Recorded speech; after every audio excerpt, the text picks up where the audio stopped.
이럴 거였으면 나를 낳지 말지 그랬어. 누가 낳아달라고 했어? 아물지 못한 어릴 적 깊은 상처가 욱신거릴 때면 원망과 분노가 날카로운 말이 되어 서로를 더 아프게 할 때가 있었을 겁니다. 저 역시도 그랬습니다.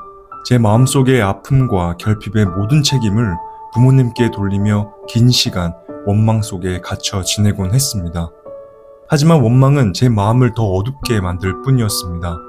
분노가 지나가면 죄책감이 밀려오고 결국 아무것도 바뀌지 않았습니다. 사실 우리는 알고 있습니다. 원망은 아무것도 해결해주지 못한다는 것을 말입니다. 그럼에도 불구하고 통제할 수 없는 감정이 계속 올라와 우리를 고통스럽게 하곤 합니다. 그렇다면 왜 우리는 부모님을 원망하는 마음이 생기는 걸까요? 그리고 이 원망에서 벗어나기 위해선 무엇을 해야 할까요? 오늘은 공자의 철학과 정신분석학의 관점에서 이 질문에 답을 찾아보려고 합니다. 요즘 정서적 문제를 다루는 유튜브 영상을 보면 우리가 갖고 있는 상처들의 원인이 대부분 부모에게 있다는 느낌을 받곤 합니다. 댓글을 확인해봐도 나이와 성별 관계없이 자신의 부모를 원망하는 댓글들을 확인할 수 있습니다. 물론 그런 영상들과 댓글을 충분히 이해합니다.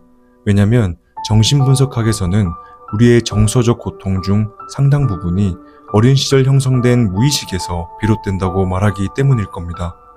예를 들어 어린 시절 부모의 사랑이 결핍되었다면 무의식적으로 이렇게 느끼게 된다는 겁니다. 나는 사랑받을 자격이 없는 사람이야.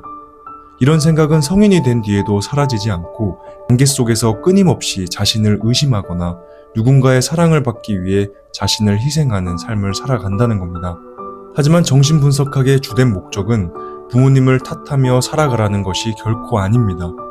무의식을 의식화한다는 것은 무의식 속에 각인된 상처를 회피하지 않고 직면하며 과거의 상처를 현재의 의식으로 끌어올려 보다 건강하고 의식적인 삶으로 회복하라는 겁니다. 공자는 부모와 자식의 관계를 이야기하며 효를 강조했습니다.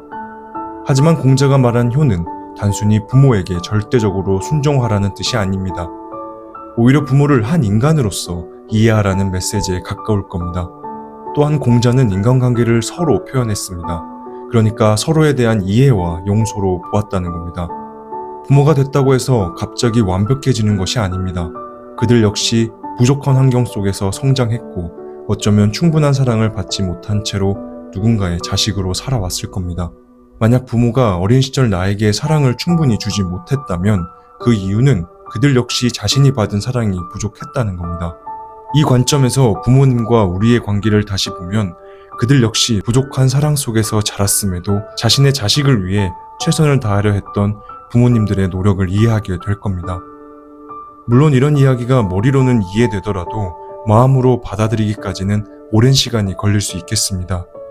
왜냐하면 부모에게서 받은 상처는 지금도 우리의 행동과 감정에 깊은 영향을 미치며 우리를 아프게 하기 때문일 겁니다.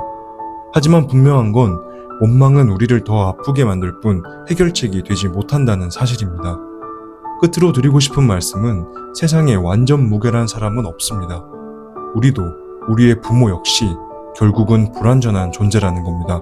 진정한 이해와 사랑은 완벽함을 기대하는 것이 아니라 서로의 불완전함을 품는 것에서 시작된다고 생각합니다.